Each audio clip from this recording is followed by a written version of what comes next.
This is a game developer's worst nightmare. Do you have any idea? No, me neither, but I do know they are pretty scared of me. The hell are you supposed to be?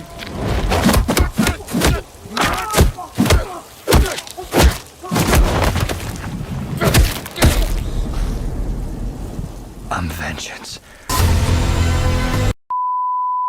Now I promise I'm not that horrible. Treat it like a metaphor. Each punch is a point of feedback. I swear. Well, I'm Vinny and I'm the one with the task of testing Cradle of Sins. This is the series where I dive deep into every bug, design and feature and treat them as if I am a detective. Anyway, you should know the drill by now. Grab your stuff, we're heading to case 1. Case 1. In-game AI enemies. So I thought the best way to test some of our AI was to spawn them in through a cheat and see how they act. Surely it's gonna be fine. I seem to be getting nuked. Yeah, you seem to be getting nuked.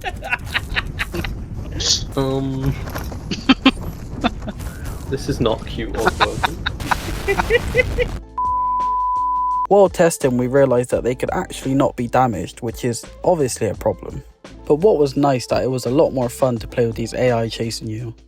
It makes you question which path to take and it gave you less time to think. Let's get these notes down. You kill all of the things that are attacking me? No, they're a little higher. Oh, one of them's attacking me now, bro. One of them's attacking me. Also while playing, we all noticed some lag/frame drops with many AI. Although the use case for spawning in this many is pretty low, we still need to go back and optimise these as much as we can. As far as the spider AIs go, they seem to work okay, but the only obstacle for us is getting them to work nicely inside of Bongo. As you know, Bongo is a tower mode where your gameplay is mostly vertical, making it pretty difficult for spiders to traverse. But I will let you in on a little secret. Just don't tell my boss. We will be using these spiders in our upcoming spider boss fights. Take that as you will, but hopefully I will be able to share more information on it soon. But I'm super excited for that. Anyway, I think that's enough of the AI today. We will certainly return to these in the future. So the last few points I had were that they need to be as fully optimized as possible, plus we need to work on the spider traversal. And I also noticed that they were taking more of a liking to the VR platform when attacking, so that also needs to be addressed. Anyway, on to the next. Case 2, voice chat.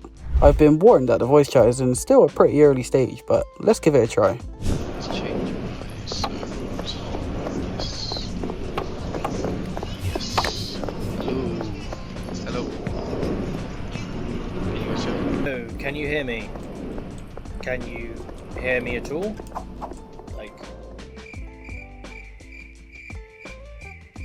My disappointment is immeasurable. So we played around with the voice chat, but it doesn't seem to work just yet.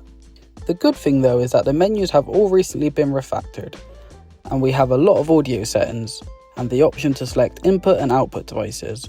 So I will relay this feedback back to the devs, and hopefully they can stomp this one out.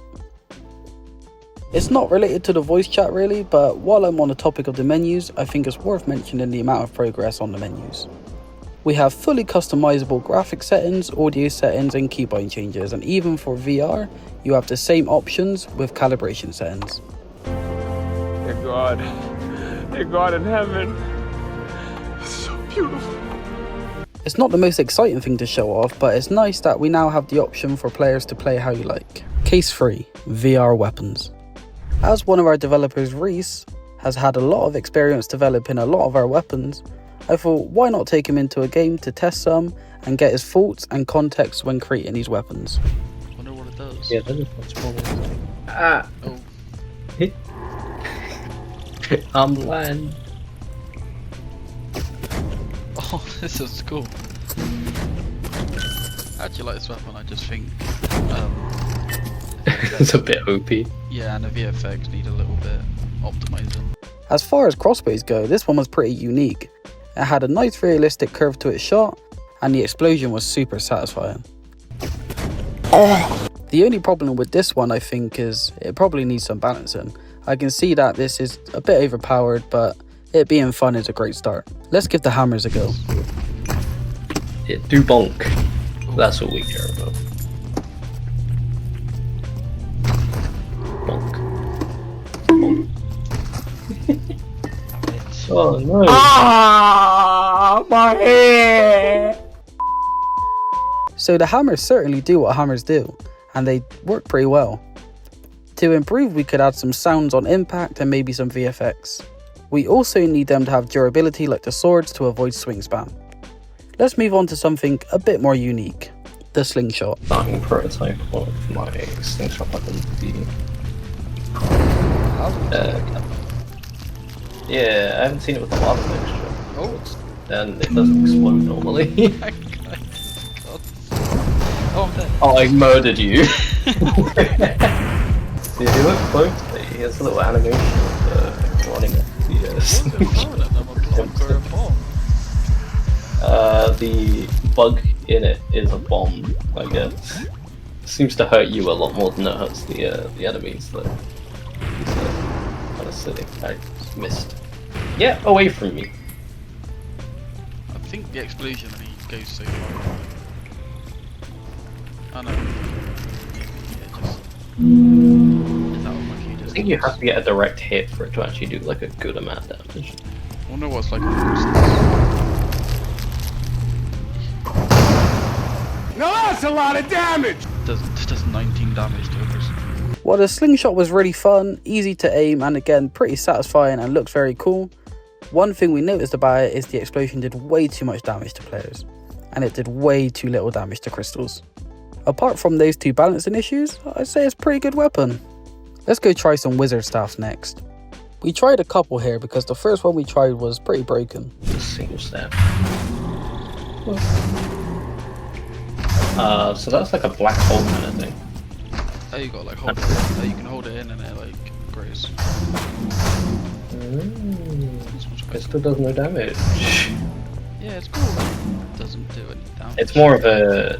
I think it's more of a thing to pull people away from things.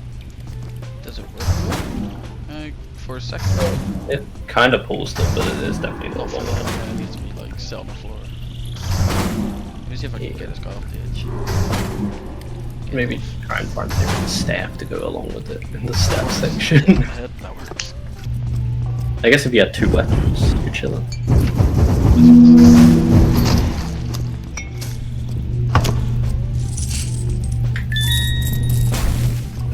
It doesn't do damage. Oh, it does. Closer to it. Yeah, I decided damage was a thing. Can you try this one? Try this one. Cannot charge it up. That is on the trigger there. The hell is that? It's like dragon's breath. Oh. 35 damage each. It destroys the crystal. Completely OP, but yeah, it destroys crystals then. Well, that was fun. The initial staff did not really work. It seems that the idea for the staff was it's supposed to create a gravity orb to pull people towards it, but it only happened for a split second and stopped. On the other hand, the dragon staff we tried was super fun. It felt simple but different. I don't think much needs changing, but a nice touch would be to lower the initial damage but add a slight burn effect. Let's move on to the chakrams. This looks like the best weapon in the game. Look how it spins on my finger. Oh! Alright. Oh. That's... Oh, it came back. It's back. Okay. Yeah, there is a timer that forces it back, but I might need to make it shorter. It bounces off the tracks. I don't know why the damage numbers aren't showing. I don't know why I've done wrong. Oh, okay. Maybe it's because I technically didn't hit him. I don't know. It shows the damage numbers on the second person it hits, but it doesn't act like it hurts them the first. Very weird. Like the arrow shouldn't be there in the little collision box. Oh, the VFX ends after a while. Yes. Oh! I just trick-shotted that guy. Yeah. So this one might be a bit too big for this area, but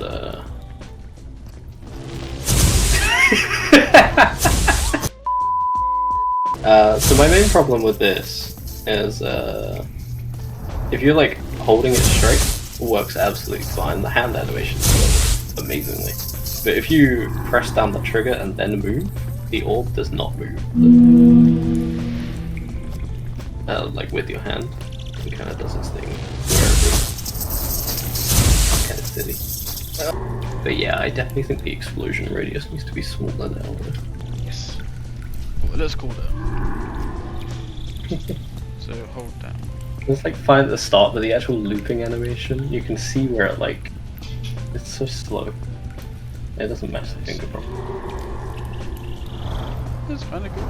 And then that it went the wrong way. where'd my weapon go? When does it come back? When it hits something and bounces it. Yeah. Okay, let's throw this one.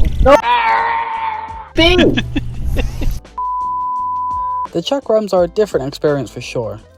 They're super fun to use, but it needs some work on the throwing.